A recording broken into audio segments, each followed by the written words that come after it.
All right, so before I get started, how many people have actually heard me talk before and know my story or why I got into raw foods? Okay, let's see, a bunch of people, so I'll give the brief introduction real quick. Basically, I got involved with raw foods because I had spinal meningitis. And I was actually hospitalized in Kaiser here in Santa Rosa, and the doctors told me that I might not make it out there alive. And this was when I was in my 20s. So through higher powers, because I don't think conventional medicine did it at that time, I got out of Kaiser, but when I was leaving, the doctor told me that, basically the reason why I got spinal meningitis in the first place was because I have basically what's called complement immune deficiency.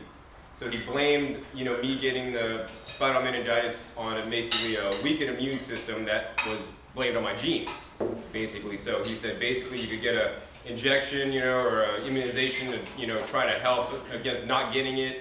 Again, spinal meningitis, but at that point, I just didn't want to believe anything he said, because when he told me that he couldn't guarantee I was going to walk out of the hospital, I was like, okay, man, this whole medical thing is maybe not what I'm believing in. So I needed to find another way to build my immune system so that I wouldn't, have this problem again. So one thing led me to another. I got into juicing, I got into cleansing, and then basically I found raw foods, and I figured this is the way that I need to live for the rest of my life if I don't want to end up back in the hospital. So that's why I'm so passionate about, educating people about raw foods, put on health expos, I have a website to educate people for free, because, I'm alive today because, I learned all this information. I mean, when I got started in 1995 learning about raw foods, it wasn't as plentiful as it is now. There's a lot of information, there's a lot of websites. So I think generally that's really good. But the other things, when I got into it in 1995, there wasn't a whole lot of foods. There wasn't a whole lot of raw foods that there are today. So think about it. Back in 1995, there was no such thing as raw kelp noodles. There was no such thing as raw cacao. There was no such thing as, raw agave. I mean, these things weren't even heard of or even invented. I mean, so why all of a sudden now do we think we could start eating all these foods that are a new food that weren't even around 15, years ago? And now they're just being introduced because I think people can make money off these foods.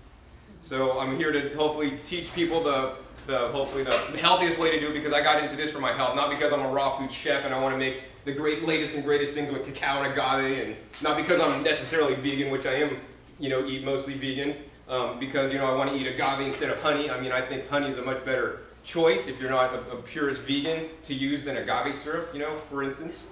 But, so my background for educating people about raw foods is from the health aspect.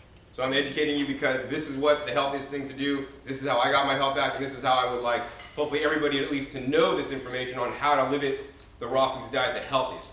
And I could sum it up in, a sentence or two, which I'll do really quick before I get into talking about coconuts. But I want everybody to leave this room tonight with knowing the secret of raw food, and it's really simple. It's just eat more fresh fruits and vegetables and grow yourself if you can. Otherwise, go to the farmer's market. So, let's eat more fresh fruits and vegetables, especially the leafy greens, and all the other kind of things they try to sell you in packages. You don't really need that stuff, but let's get back to eating more fresh fruits and vegetables and minimize all the other stuff. Even nuts and seeds, you don't really need that many nuts and seeds. Just eat a lot of fresh fruits and vegetables.